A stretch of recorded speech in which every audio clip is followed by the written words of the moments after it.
जी sir, जो आज का इवेंट हुआ इस हवाले से सर बताइए।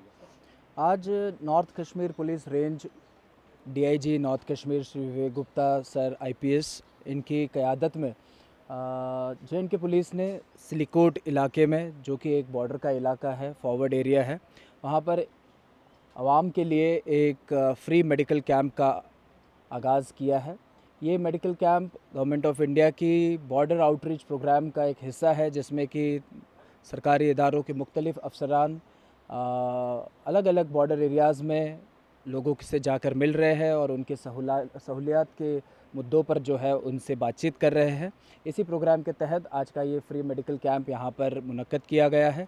इस कैंप का यही मकसद है कि फॉरवर्ड इलाके के जो भी दूर दराज के रहने वाले जो हमारे भाई बहन हैं, उन तक हेल्थ की इम्पॉर्टेंट मैसेज पहुँचाई जाए और उनके जो भी छोटे मोटे मसाइल है स्वास्थ्य रिलेटेड, उस पर डॉक्टर्स और एक्सपर्ट्स का जो है ओपिनियन लेकर, अगर वो बीमारी यहाँ पर हल होने लायक है तो उस पे जो है तुरंत कार्रवाई की जाए। अगर वो और किसी बड़े लेवल पे उसको एस्केलेट करने की ज़रूरत हो तो वहाँ पर रेफ़र किया जाए।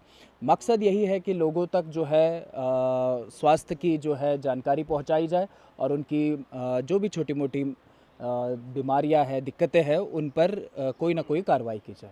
तो आज का ये कैंप बड़ा सक्सेसफुल है, लोगों ने भी बढ़ चढ़ कर इसमें हिस्सा लिया है, हमें बहुत खुशी है इस बात की। सर, ड्रग माफिया के लिए कोई मैसेज रहेगा आपका? देखिए, ड्रग्स एक बहुत बड़ा चैलेंज है हमारे लिए, और क्योंकि उड़ी जैसा इलाका जो कि एक बॉर्डर एरिया है, यहाँ पर अक्सर जो है हमें क्रॉस बॉर्डर स्मगलिंग का एक बड़ा सामना करना पड़ता है। लेकिन मुझे पूरा यकीन है कि जे.एंड.के पुलिस के एक सस्टेन्ड कैंपेन के तहत पिछले 6 महीनों में जो भी कार्रवाई बारामूला पुलिस ने यहाँ पर की है, उसके तहत बहुत बड़े पैमाने पर ड्रग स्मगलिंग पे जो है नकेल कसी गई है। और मैं आपकी वसादत से सारे ड्रग पेडलर्स को ये एक वार्निंग देना चाहता हूँ कि वो अपनी हरकतों से बाज आ जाए, क्योंकि अगर तो आप ने अभी तक हवालात का मज़ा नहीं चखा है तो बहुत जल्द जो है आपको उससे नवाजा जाएगा। बारामूला पुलिस आपको बख्शने वाली नहीं है। बेहतर होगा कि आप अपनी हरकतों से बाज आ जाए। Strong strategy to counter this problem. The first strategy is to curb down the supply side. And as you are well aware that we have registered around 187 FIRs in NDPS Act in last 6 months and have arrested around 318 drug peddlers, out of which there are 34 such drug peddlers who are very hardcore and habitual, and we have booked them under NDPS PSA.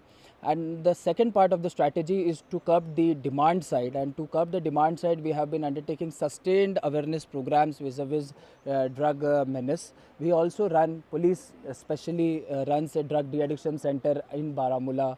There are other police drug de-addiction centers in Srinagar and in Anantnag as well. So our strategy is to curb the demand side and also to decrease the supply, and we are working simultaneously on both the fronts, and I'm very hopeful with the active cooperation of the people we'll be able to meet the success soon and we'll be able to declare Baramulla a drug free district.